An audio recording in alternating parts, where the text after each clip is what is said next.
আসসালামু আলাইকুম। আজকে আমরা পঞ্চম শ্রেণীর শিক্ষার্থীদের জন্য দ্বিতীয় অধ্যায় অর্থাৎ ২৯ পৃষ্ঠায় যে প্রশ্নগুলো আছে গণিতের সেগুলো তোমাদেরকে একটু বুঝিয়ে দিব। বহু নির্বাচনীগুলো। ১ নম্বরে দেখো ১২ বিয়োগ ৭ গুণ ২ বিয়োগ ২ সমান কত? এটা একটা সরল অঙ্ক। কি বলেছে? ১২ বিয়োগ ৭ গুণ ২ বিয়োগ ২। তো আমরা যদি সরল অঙ্কের যে নিয়ম মানে বদমাশের নিয়ম অনুযায়ী যদি করি, প্রথমে আমাদের ব্র্যাকেটের কাজ করতে হবে। তাহলে আমরা ১২ থেকে ৭ বাদ দিলে হবে কত? ৫। তারপরে গুণ ২ বিয়োগ ২। তারপরে এখানে গুণ আছে বিয়োগ আছে, প্রথমে আমরা কিসের কাজ করব? গুণের। ৫ আর ২ গুণ করলে ১০ বিয়োগ ২, তাহলে কত হইল? ৮। তাহলে উত্তর আমার কত? ৮। খুবই সহজ, তোমরা পারবা।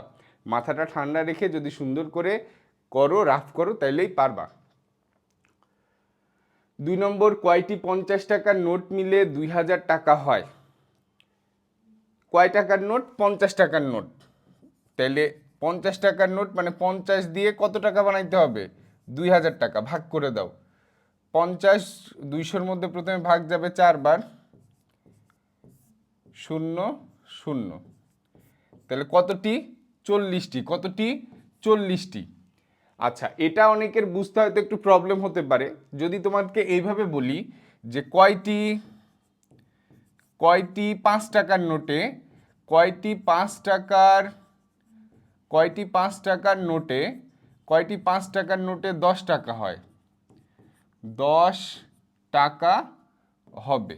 কয়টি ৫ টাকার নোটে ১০ টাকা হবে? এটা কিন্তু আমরা সহজেই বলে দিতে পারি, আমাদের কোনো ক্যালকুলেশন লাগে না, কোনো কিছু লাগে না। কয়টি ৫ টাকার নোটে ১০ টাকা হবে? ২টি ৫ টাকার নোট। এই ২ আসে কোথায় থেকে? কোন ক্যালকুলেশনে, কোন প্রক্রিয়ায় ২ আসে? দেখো, আমরা যদি আমার বানাইতে হবে ১০, কয় টাকার নোট দিয়ে? ৫ টাকার নোট দিয়ে, সেটা দিয়ে ভাগ করলে আমাদের কত আসে? ২ আসে। তার মানে বানাইতে হবে যেটা, যত টাকা বানাইতে হবে তাকে কয় টাকার নোট দিয়ে বানাইতে হবে সেই নোটের টাকাটা দিয়ে ভাগ করে দিতে হবে। তো এখানে আমাদের বানাইতে হবে ২০০০ টাকা কয় টাকার নোট দিয়ে? ৫০ টাকার নোট দিয়ে। তাহলে ২০০০কে ৫০ দিয়ে ভাগ করে যেটা হবে সেটাই উত্তর। জামিল ৩২ টাকা দিয়ে 4টি কলম কিনলো, 15টি কলম কেনার জন্য তার কত টাকা লাগবে? ৩২ টাকা দিয়ে কয়টা কলম কিনলো? 4টা কলম। এগুলো ঐকিক নিয়মের অঙ্ক। প্রথমে আমাদের একটি কলমের দাম বের করতে হবে। ঐকিক নিয়ম। ঐকিক নিয়মটা কি? প্রথমে একটির মান বের করে যে প্রক্রিয়ায় সমাধান করা হয় সেটাকে ঐকিক নিয়ম বলে। তো এখানে ৩২ টাকা দিয়ে 4টা কলম কিনলো, তো আমরা যদি 4টা কলমের জায়গায় যদি একটি কলমের দাম যদি আমরা বের করতে পারি, তাহলে যদি পৃথিবীর সব কলমও যদি কেনে, ১ কোটি, ২ কোটি, ৫ কোটি, 10 কোটি, 100 কোটি আমরা দাম বের করতে পারবো। তাইলে কি করব? দেখো, ৩২ টাকা দিয়ে 4টি কলম কিনেছে, তাহলে 4টার দাম ৩২ টাকা। তাহলে একটার দাম কত? একটার দাম কত? একটার দাম কত? ৮ টাকা। কয় টাকা? একটা কলমের দাম কত বের হলো? ৮ টাকা। এখন একটির দাম ৮ টাকা গুণ কয়টি কিনেছে? 15টি। তাহলে কত হবে এটা? ১২০ টাকা। কত টাকা? ১২০ টাকা। তাইলে কি করব? প্রথমে একটির দাম বের করব, পরে একটির দামের সাথে কয়টি কিনেছে বা কতটির দাম বের করতে হবে সেই সংখ্যাটা গুণ করে দিলেই মূল্যটা বের হয়ে যাবে। ১ ডজন পেন্সিলের দাম ৪৮ টাকা। ৮টি পেন্সিলের দাম কত? এখানে খেয়াল করো, ১ ডজন, এটা আগে বুঝতে হবে। ১ ডজন মানে কি? ১২টি। তাইলে ওই একই নিয়ম, আগেরটা নিয়মের মতোই। ১২টি পেন্সিলের দাম ৪৮ টাকা। ৮টি পেন্সিলের দাম কত? ১২টি পেন্সিলের দাম ৪৮ টাকা। তার মানে একটি পেন্সিলের দাম বের করব ১২ দিয়ে ভাগ করে। তাহলে কয় টাকা হচ্ছে একটি পেন্সিলের দাম? ৪ টাকা। একটি পেন্সিলের দাম কয় টাকা হইল? ৪ টাকা। এখন কিনেছে কয়টি পেন্সিল? একটির দাম ৪ টাকা, কিনেছে 8টা। তাহলে মোট দাম কত? ৩২ টাকা। কয় টাকা? ৩২ টাকা। তাহলে একটার দামের সাথে কয়টা কিনেছে সেই সংখ্যাটা গুণ করে দিতে হয়, দিলেই আমরা মূল্যটা পেয়ে যাই। ৩৩৪টি আম ১৫ জনের মধ্যে সমানভাবে ভাগ করে দিলে কয়টি আম অবশিষ্ট থাকবে? আম আছে কতটি? আম আছে ৩৩৪টি। কয়জনকে ভাগ করে দিব? ১৫ জনকে। ১৫ জনকে। তাহলে দেখি ভাগ করে দিই। ১৫ দুগুণ ৩০, ৩ ৪, ১৫ দুগুণ ৩০, ৪। তাহলে অবশিষ্ট থাকছে কতটি? এটা হলো অবশিষ্ট। অবশিষ্ট থাকছে কতটি? অবশিষ্ট থাকছে কয়টি? 4টি। অবশিষ্ট থাকছে কয়টি? 4টি। ওকে, তোমাদের জন্য আরেকটা নিউজ দিয়ে রাখি, সেটা হলো যে 5 তারিখ থেকে, জুন মাসের 5 তারিখ তোমাদের প্রান্তিক মূল্যায়ন পরীক্ষা হচ্ছে। প্রথম প্রান্তিক মূল্যায়ন 5 তারিখ থেকে, তারপরে ঈদ। তো আমরা ঈদের একদম পরে শুরু করব, তারপরে আমাদের আর কোনো ছুটি টুটি নাই। জুন মাসের 5 তারিখে আমাদের তোমাদের স্কুল পরীক্ষার প্রস্তুতি প্লাস বৃত্তি পরীক্ষার প্রস্তুতির জন্য ক্লাস শুরু হবে, ঠিক আছে? আর তোমরা জানো যে আমাদের কোচিংটা বৃত্তি পরীক্ষার জন্য কেমন বা কিভাবে পড়ানো হয়। তো যারা যারা ভর্তি হতে চাও 5 তারিখের মধ্যেই ভর্তি হয়ে যাবে, জুন মাসের 5 তারিখে। বিস্তারিত আমরা বলে দিব, কতদিন পড়াবো, কিভাবে পড়াবো, কত টাকা, সব বলে দিব। ওকে, তাহলে আমাদের 5 নম্বর হইল। 6 নম্বর, মাতার বয়স কন্যার বয়সের 3 গুণ। কন্যার বয়স 15 বছর, মানে কন্যার বয়সের সাথে 3 গুণ করলে মায়ের বয়স পাওয়া যাবে।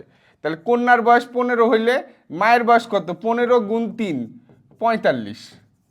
কন্যার বয়স কত? 15, মায়ের বয়স কত? 45। কন্যার বয়সের 3 গুণ হলো মাতার বয়স। 10 বছর পর মাতার বয়স কত? মাতার বয়স এখন 45, তাহলে 10 বছর পর কত হবে? 45 যোগ 10 কত? 55। প্রথমে আমরা বর্তমান বের করব। এখানে বলেছে মাতার বয়স কন্যার বয়সের 3 গুণ, মানে কন্যার যেটা বয়স তার সাথে 3 গুণ করলে মায়ের বয়স পাওয়া যাবে। তাহলে এখানে কন্যার বয়স 15 বছর, তাহলে মায়ের বয়স 15 গুণ 3, 45 বছর। এটা হলো বর্তমান বয়স। বলেছে 10 বছর পর কত হবে? 10 বছর পর কত হবে? 55 বছর। 7 নম্বর, এটা একটা গাণিতিক বাক্য। এটা দুই সাইডটা আগে আমরা লিখবো। দেখো, 5 গুণ 6 ভাগ 2, ঠিক আছে? আর একটু দূরে এখানে লিখলাম 6 গুণ 6 বিয়োগ 6। তাহলে আমরা আলাদা আলাদা করে ক্যালকুলেট করি। এখানে প্রথমে ভাগের কাজ করব, গুণ আর ভাগ আছে, প্রথমে ভাগের কাজ করব। তাহলে 5 গুণ 3 সমান কত হইলো বাবা? 15। এখানে কি হইলো বাবা? 36 বিয়োগ 6 কত হইলো? 30। তাহলে আমার এই সাইডের মান, এই সাইডের মান হইলো 15, আর এই সাইডের মান হইলো কত? 30। তাহলে ডান সাইড বড়, ডান সাইড বড়, ডান সাইড বড়। তাহলে এই যে এই চিহ্নটা, ক নম্বর এই চিহ্নটা হবে, এই চিহ্নের নাম কি? এই চিহ্নের নাম কি? ছোট চিহ্ন। চিহ্নের নাম কি? এই চিহ্নের নাম কিন্তু ছোট। এটা ছোট, এটা বড়, এটা সমান। আর এই চিহ্নের নাম হলো কি? ছোট বা সমান। ছোট বা সমান, ঠিক আছে? এগুলো আমরা শিখাবো ইনশাল্লাহ, সবগুলো বিস্তারিত একদম ভেঙে ভেঙে শিখাবো। ওকে, তাহলে আমাদের এখানে কি হলো? ক নম্বর এটা হবে, মানে যেদিকে বড় সেদিকে হা করে থাকবে, এভাবে বলি আমরা। 8 নম্বর, খোলা বাক্যের উদাহরণ। খোলা বাক্য মানে কি? খোলা বাক্যে বিশেষ প্রতীক বা অক্ষর প্রতীক থাকবে, অজানা রাশি থাকবে। খোলা বাক্যে কি থাকবে? খোলা বাক্য, খোলা বাক্য, খোলা বাক্যে থাকবে কি? অজানা প্রতীক, অজানা, অজানা প্রতীক, বিশেষ প্রতীক, অক্ষর প্রতীক, বিশেষ প্রতীক বা অক্ষর প্রতীক, বা অক্ষর, অক্ষর প্রতীক, ঠিক আছে? এগুলো যদি থাকে, যার মানটা আমরা জানি না, সেটা ফাঁকা ঘর হইতে পারে, কোনো লেটার হইতে পারে, কোনো চিহ্ন হইতে পারে, যেটার মান আমরা জানি না, ঠিক আছে? তো এটা যেখানে থাকবে সেটাই হলো আমাদের খোলা বাক্য। তাহলে এখানে দেখো ক, এই যেটা খ নাম্বারটা হলো কি? আমাদের খোলা বাক্যের একটা উদাহরণ, আর বাকি সবগুলো গাণিতিক বাক্য, ঠিক আছে? তাহলে আশা করছি তোমরা বুঝতে পেরেছো। ওকে, তাহলে সবাই মনে রাখো, জুন মাসের 5 তারিখে কিন্তু আমাদের ক্লাস শুরু হবে, বৃত্তি পরীক্ষা প্লাস স্কুলের বার্ষিক পরীক্ষা বলো, দ্বিতীয় প্রান্তিক মূল্যায়ন পরীক্ষা বলো, এগুলোর জন্য 5 তারিখ, কেউ কিন্তু মিস করো না।